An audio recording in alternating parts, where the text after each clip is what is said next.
সব জল্পনা কল্পনার অবসান ঘটিয়ে শেখ হাসিনা, আওয়ামী লীগ, কামাল, টিউলিপ, জয়, রেহানা সবার বিরুদ্ধে ডক্টর ইউনূস অভাবনীয় ঘটনা ঘটিয়ে দিচ্ছে। দর্শক দেখেন, হাসিনা যা পারেনি সবকিছু ইউনূস পারছেন। হাসিনা বিএনপিকে, তারেক রহমানকে অনেক ভয় দেখিয়েছে, কিন্তু তাদেরকে তো আর ধরে আনতে পারেনি। তারেক রহমান জানতেন যে যতই রায়টা হোক ওতে আমার কিছুই হবে না। তিনি ব্রিটিশ নাগরিকত্ব নিয়ে বসেছিলেন যে তাকে কিয়ামত পর্যন্ত চেষ্টা করলেও হাসিনা ধরে নিতে পারবে না। এমন শেখ মুজিবের খুনি যারা বিপ্লবী কানাডা এবং যুক্তরাষ্ট্রে আছেন, তারাও জানতো যে কোনোদিন হাসিনা ধরে নিতে পারবে না, ওটা ফাও কথা। কিন্তু ইউনূস কি করেছেন দেখেন। ইউনূস হাসিনা, কামাল, আওয়ামী গং ভারতে তাদের সবচেয়ে পছন্দের জায়গায় আছে। মায়ের পেটে যেরকম সন্তান নিরাপদ, আল্লাহ নিরাপদ রাখেন, খাওয়া দাওয়া কোনো কিছুর চিন্তা নাই, ডিমের মধ্যে যেরকম কুসুম নিরাপদ, এর চাইতেও বেশি নিরাপদ ভারতে আওয়ামী লীগ, হাসিনা, কামাল। কিন্তু ইউনূস এমন মাল, এখন ভারত ছেড়ে পালাচ্ছে হাসিনা, ভারত ছেড়ে পালাচ্ছে কামাল। হ্যাঁ, কামালেরটা শুরু, কারণ কামালকে নিয়ে প্রথমে নড়াচড়া দিচ্ছি ইউনূস।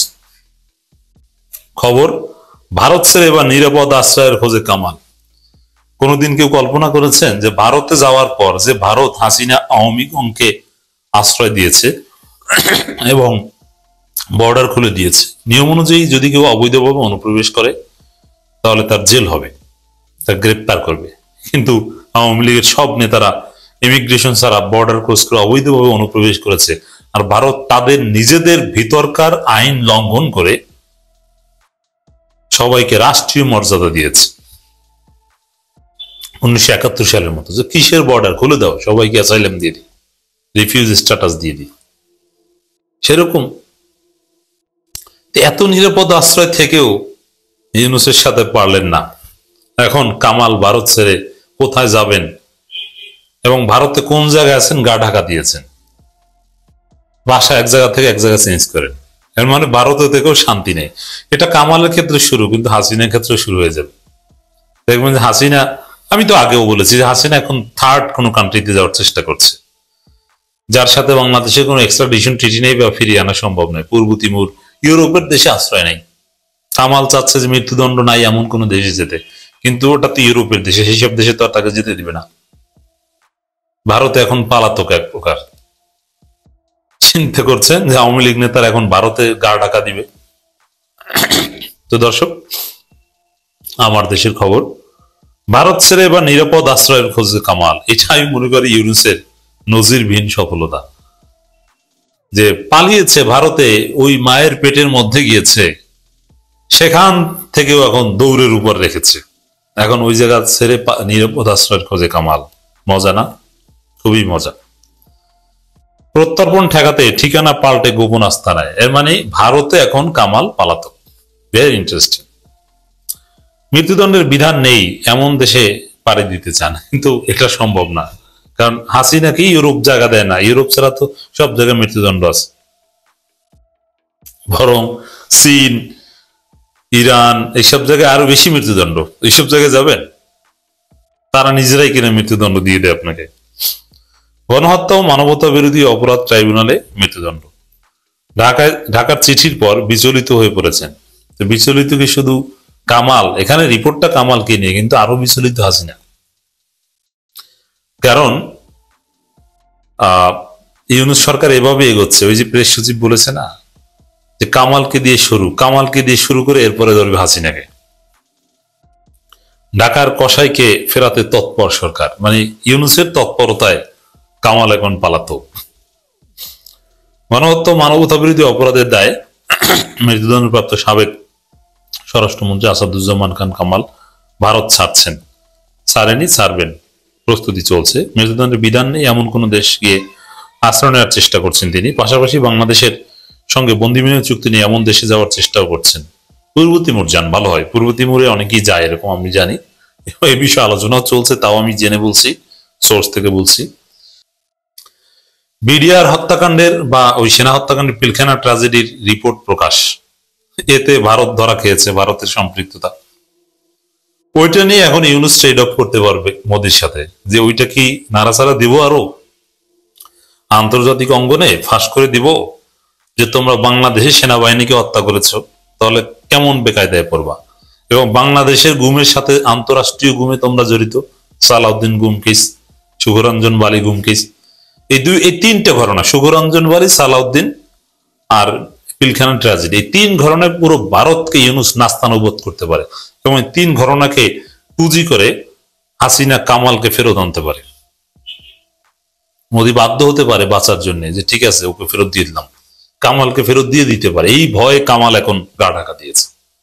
কিভাবে ভারত ছাড়বে সেই চিন্তায় আছে। ইউনুস কি পারে দেখেছেন, টিউলিপের এমপি তো চলে যায়, যুক্তরাজ্যের নাগরিক কেমন বেকায়দায় পড়েছে, এখন ওই দেশে মুখ দেখাতে পারে না। শেখ রেহানা পুতুল, ওরা পালাতক এক প্রকার। পৃথিবীর কোথাও হাসিনা ঘনিষ্ঠরা প্রকাশ্যে চলাফেরা করতে পারছে না, চোরের মতো, পালাতকের মতো। জয়কে কেউ দেখেন? ভার্জিনিয়া বলেন, ওয়াশিংটন বলেন, নিউ ইয়র্কে তো ভুলেও আসবে না, মায়ের খাবে নিউ ইয়র্কে আসলে। জ্যাকসন হাইট বা এইসব জায়গায় আসলে জনগণ পিটাবে ওরে, যাতে পুলিশ ধরে ধরুক, যে ওরে আগে মারি তারপরে জেল খাটলে খাটি। এবং এখানে কামালের চেহারা কেমন হয়েছে দেখেছেন? চোরের মতো, গুন্ডার মতো, গ্রামের শাস্ত্রা চোরের মতো। গ্রামে একসময় চোর ছিল, এখন ওই চোর নেই। যারা চুরি করতে যে ভাত খেয়ে আসতো, পত্রিকায় মাঝে মাঝে দেখতেন, বা গ্রামের এটা রিয়াল চিত্র, আপনার তরকারি খেয়ে ফেলতো। এই তরকারি খেতে যে, এখন না আধুনিক যুগ, রান্না করলে পাতিলে হাড়িতে কালি পড়ে না, কিন্তু ওই সময় প্রচুর কালি পড়তো। তো কালি লাগতো হাতে, গায়ে, নাক মুখে। ওইটা দেখে আবার ধরতো যে তোর নাক মুখে কালি লাগছে কিভাবে, তুই অমুক ঘরে চুরি করতে গেছস, তারপরে অমুক ঘরের তরকারি, বরিশালের বাসায় বলে শালুন খাইছস, ভাত খাই আসছো, মুরগি গোস্ত রান্না করা ছিল, কবুতরের গোস্ত রান্না করা ছিল, ওইগুলো খাইছো, আর খাইতে যাই তোর নাক মুখে কালি লাগছে। এটা একটা চিত্র ছিল। কামালের অবস্থা হচ্ছে এরকম, চোরের মতো, পাতিল চোরের মতো দেখায়। কেন? ও জানে যে ওর ইউনুস বাংলাদেশে, ওর আব্বার আব্বা ইউনুস, শেখ মুজিবের আব্বা। শেখ মুজিবের চাইতে ইউনুসের মর্যাদা অনেক বেশি। ইউনুস আছে দুবাই, আরব আমিরাতের জেল থেকে বাংলাদেশিদের, আরব আমিরাতের আইন স্থগিত করে বাংলাদেশিদের ফেরত দিতে বাধ্য হয় বা দেয়, যে ইউনুসের কারণে। সেই ইউনুস অনেক কিছুই ঘটাতে পারেন, আমরা কল্পনাও করিনি। সেই ঘটনা ঘটছে। অন্য জায়গা যাওয়ার প্রস্তুতি নিচ্ছেন। তিনি কলকাতার রোজডেলে ছিলেন, কিন্তু ওখান থেকে এখন এমন জায়গায় চলে গেছে, নেতাকর্মীদেরও বলছেন না, কেউ তার সাক্ষাৎ পায় না। এবং বিভিন্ন তার ফোন আলাপে এটা ফাঁস হয়েছে। তার বিশ্বস্ত লোকজন, কাছের লোকজন বলছে যে না, তিনি অন্য কোথাও যাওয়ার চিন্তা করছেন। লেফটেন্যান্ট জেনারেল মইনুল হচ্ছে বিডিআর এই হত্যাকাণ্ডের পরপরই যিনি ডিজি হিসেবে দায়িত্ব নেন, সেই লেফটেন্যান্ট জেনারেল মোহাম্মদ মইনুল ইসলাম যখন বিডিআর এর ডিজি, তখন অস্বাভাবিকভাবে বিডিআর সদস্যদের মৃত্যু ঘটেছে, যেটি তিনি প্রতিরোধ করতে পারেননি। ব্যারিস্টার তাপস হত্যার চেষ্টার যে ভুয়া মামলা, সেই মামলায় অফিসারদেরকে ডিজিএফ এর হাতে তুলে দিয়েছেন এবং অফিসারদের পরিবারকে কোনো তথ্য দেননি, কোনো সহায়তা করেননি। সামরিক অফিসারদের অধিকার লঙ্ঘন করেছেন এই lieutenant general Mainul. Lieutenant general Chowdhury Hasan Sarwardi, আপনারা জানেন অনেক আলোচিত ব্যক্তি জেনারেল হাসান সারওয়ার্দী, কমিশন তাকে অভিযুক্ত করেছে। তাকে অভিযুক্ত করার ক্ষেত্রে মূল জায়গা হচ্ছে, তাকে অভিযুক্ত করার জন্য তারা বলছেন যে ঘটনাস্থলে তিনি গিয়েছিলেন এবং বিদ্রোহের বিরুদ্ধে কার্যকরী ব্যবস্থা গ্রহণের বদলে আওয়ামী লীগের সঙ্গে তিনি একাত্মতা প্রকাশ করেন, সামরিক সামরিক শৃঙ্খলা ভঙ্গ করেন এবং তিনি মিথ্যা সাক্ষ্য দিয়েছেন। বেশ কয়েকদিন আগে থেকেই বিডিআর এর ভেতরে কিন্তু লিফলেট বিতরণ চলছিল এবং লিফলেটের একটা জায়গায় তারা লিখেছিল যে যদি তাদের দাবি না মানা হয় তাহলে সেনা কর্মকর্তাদের তারা কুকুরের মতো তাড়াবে। কুকুরের মতো এরকম একটা খুব বাজে টার্ম তারা ব্যবহার করে। তো আ সেই তারপরেও কিন্তু ডিজিএফআই এর কাছে এই তথ্য থাকার পরেও তারা কিন্তু কোনো পদক্ষেপ নেয় নাই। লিফলেটের বিষয়ে কোনো পদক্ষেপ না নেওয়া, গোয়েন্দা সংস্থার সর্বোচ্চ গোয়েন্দা সংস্থার শীর্ষ গোয়েন্দা সংস্থা ডিজি হওয়া সত্ত্বেও বিডিআর হত্যাকাণ্ডের আগাম তথ্য সংগ্রহে ব্যর্থ হওয়া, হাসিনাকে বা সেনাপ্রধানকে কার্যকর উপদেশ প্রদানে ব্যর্থ হওয়া, হত্যাকাণ্ড চলার সময় বিডিআর এর ডিজি নিহত হওয়া সংবাদ পাওয়া সত্ত্বেও সেটি প্রকাশ না করে সেনাবাহিনী তথা দেশের প্রতি বিশ্বাসঘাতকতা প্রকাশ করা এবং পাশাপাশি আমি তো বলবো যে র্যাবের পেট্রোল দল সেই সময় সেখানে বেশ কিছু হত্যাকারীকে ধরে আবাহনী মাঠে নিয়ে এসেছিল, তাদেরকে তার নির্দেশে ছেড়ে দেওয়া হয় এবং তাপস হত্যার চেষ্টার যে ভুয়া মামলা সেই অফিসারকে 5 জন অফিসারকে ফাঁসানো এবং গুম করা। লেফটেন্যান্ট জেনারেল মামুন খালেদ বহুল আলোচিত দুর্বৃত্ত বাংলাদেশ সেনাবাহিনীর, সে তখন সিআইবি প্রধান ছিল, ডাইরেক্টর সিআইবি। তার যে ব্যর্থতা লিফলেটের বিষয়ে তার যেই জানার পরেও সেটির ব্যাপারে কোনো ব্যবস্থা না নেয়া, হত্যাকাণ্ডের কোনো আগাম তথ্য সংগ্রহে ব্যর্থ হওয়া, সামরিক অভিযান পরিচালনার সুপারিশ করার জন্য ডিজিএফআই কে কার্যকর উপদেশ প্রদানে ব্যর্থ হওয়া এবং 25-26 ফেব্রুয়ারি পিলখানার যে সেনা কর্মকাণ্ড প্রস্তুতি চলছিল সেটি সে ক্রমাগত তারেক সিদ্দিকীর নলেজে আনে এবং তাকে জানিয়ে বারবার সেই সেনা অভিযানে বাধাগ্রস্ত করে এবং তদন্ত কার্যক্রমে যে বাধা সৃষ্টি করেছে। Major general Imrul Kayes DGFI director CIB, তার ব্যাপারেও এই বাধা প্রদান সহ ষড়যন্ত্রের অভিযোগ আনা হয়েছে। Major general Sultanuzzaman Salehuddin DGFI তে কর্মরত ছিল, জেনারেল সালেহ, এবং তিনি 25 ফেব্রুয়ারি 2009 তারিখ বা বিকালে বা রাতে এনটিএমসি তে যান এবং দীর্ঘ সময় নেটওয়ার্ক মনিটরিং করেন। পিলখানায় অবস্থানরত অফিসারদের অবস্থান নির্ধারণ করে, অর্থাৎ অফিসারদের যাদের কাছে মোবাইল ছিল, যারা বিভিন্ন জায়গায় লুকিয়ে ছিলেন, সেই অফিসারদের মোবাইলের নাম্বার ধরে এনটিএমসির মাধ্যমে তাদের সিগন্যাল শনাক্ত করে হত্যাকারীদের কাছে তিনি পাঠিয়েছেন, এই অভিযোগ আনা হয়েছে।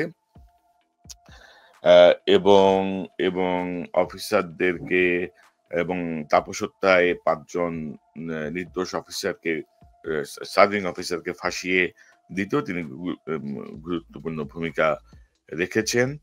চেইন অফ কমান্ড ভঙ্গ করে পিলখানায় যে মোবাইল মনিটরিং সহ তার বিরুদ্ধে 9টি অভিযোগ আনা হয়েছে।